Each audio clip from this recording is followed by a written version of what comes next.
I never get bored of watching animals, especially when they're not aware of my presence and therefore behave naturally. During the last 3 summers, I have been filming bird families using a remote-controlled camera. The first summer, blue tits settled in my birdhouse, and the last 2 summers, redstarts. Watching birds in their nest is a fascinating show, but also an opportunity to learn a lot about the life and habits of my guests. My intention with this film was to capture the stages of nesting, egg laying, the development of chicks, and finally, to watch them leave the nursery and fly out into the big, mysterious world that awaits them. Follow me to the Redstart family. It's mid-May, and I'm eagerly awaiting the return of migratory birds from their wintering grounds. Will they find their way back? Last summer I was lucky. A pair of redstarts settled in the birdhouse and raised 6 charming chicks. But will they want to come back to me? Maybe they are tired of participating in my reality show. The spring is cold, the days come and go, but nothing happens. The birdhouse gets visited by blue tits, wagtails and nuthatches, but no one dares to settle there. One day, by the end of May, I feel my heart racing. My old friends, the redstarts, have moved back into the birdhouse. Of course, I can't be sure it's the same couple as last summer, but it probably is, as they seem to know my garden very well, and they are not as afraid of me as when we first met.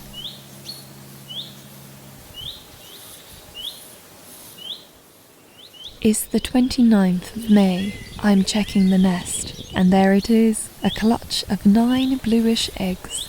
That's 3 more than last year. Will it get crowded in there? How many of them will survive? From the outside, the birdhouse looks peaceful. The female, beige reddish in colour, is mostly sitting inside on her eggs. The male, much brighter in colour and with a white cocked hat on his head, stays nearby, but clearly avoids the nest itself. Why is that? To avoid attracting uninvited guests? Or does she not want him to disturb her? On the 4th of June, the traffic around the birdhouse has intensified. Both parents are active. I take a look inside the nest. 2 of the chicks have hatched and are begging for food. When will the others hatch? I really want to catch the big moment on camera, but nothing happens for the rest of the day.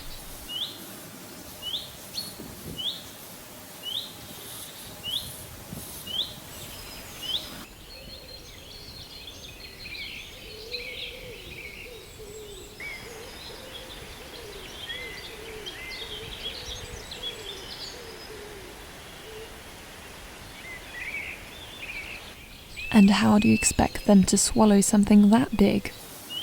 Don't worry, Mum's here to help.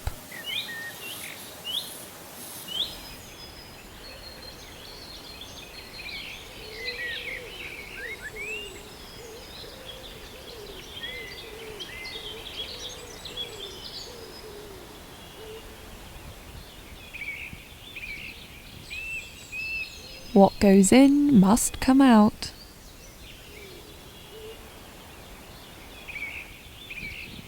The 5th of June. I patiently sit under my photo blind a few meters from the birdhouse. Redstarts never fly to their nest when people are seen nearby, but they are not at all bothered by my remote-controlled camera in their bedroom.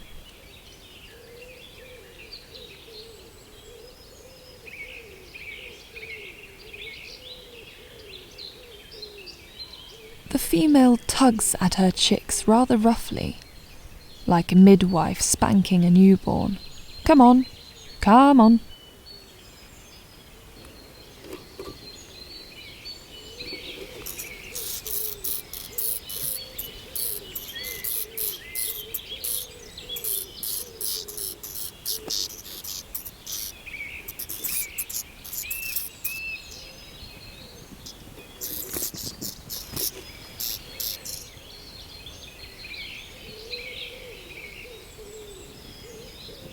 My patience bears fruit.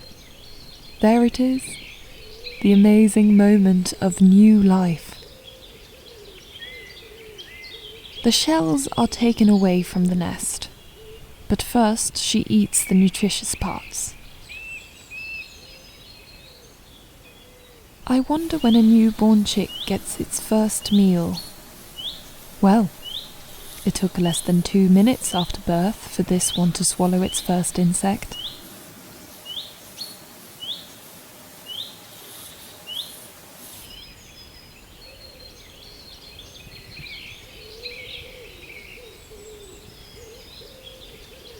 The parents have clear roles. The female takes care of the nest and warms the chicks. The male is an efficient hunter. He catches insects on the fly, while the female prefers to collect those that crawl on the ground. The male also fearlessly defends the nest from any potential threats or intruders. However, in his own home he is clumsy and often steps right on the heads of his offspring.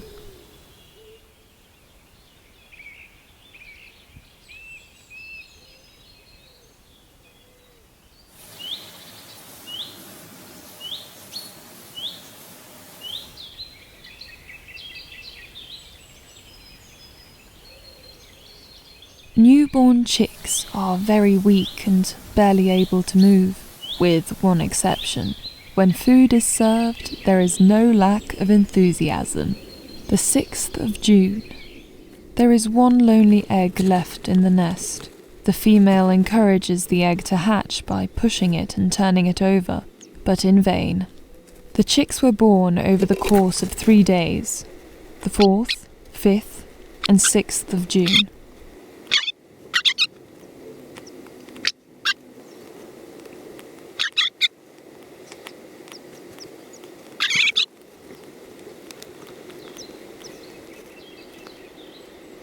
The 7th of June. The last egg is still lifeless, but the female no longer shows any interest in it.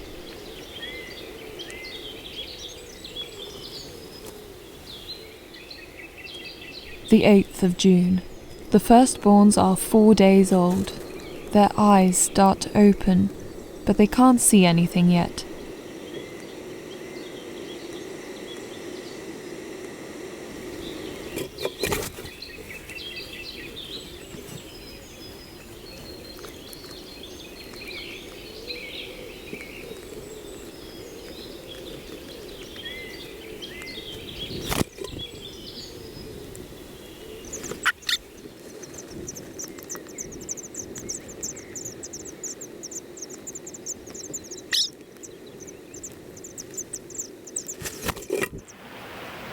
The weather worsens. It's cold and windy. It seems like insects are scarce and difficult to find. Food deliveries are few and far between. The 9th of June. The bad weather continues, and I decide not to disturb the family with my camera in these difficult times. The 13th of June. The firstborns are into their 9th day of life. The lonely egg still lies at the bottom.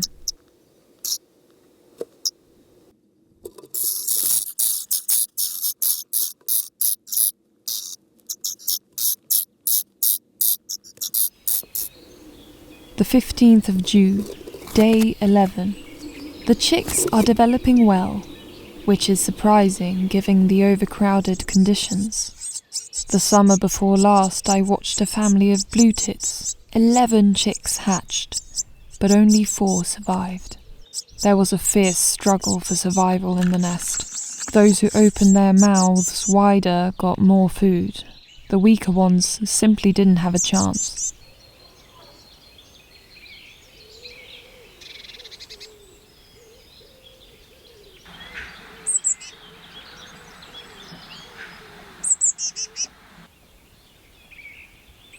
Redstarts, on the contrary, distribute their food fairly evenly, and their diet, consisting of insects, is very nutritious. There is enough food for everyone.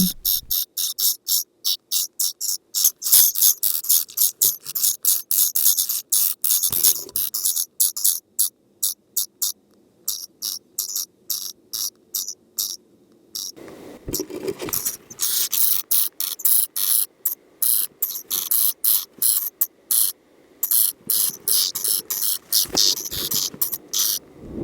17th to 19th of June.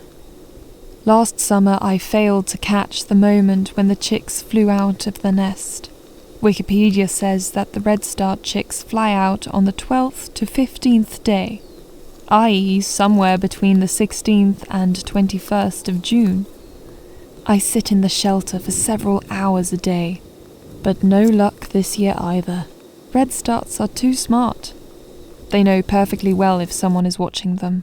They communicate with each other through various sounds and melodies, warning the chicks of danger. They choose a moment when humans aren't around to give their chicks the green light to fly. Well, life would be boring if you always succeeded. Let's try again next summer.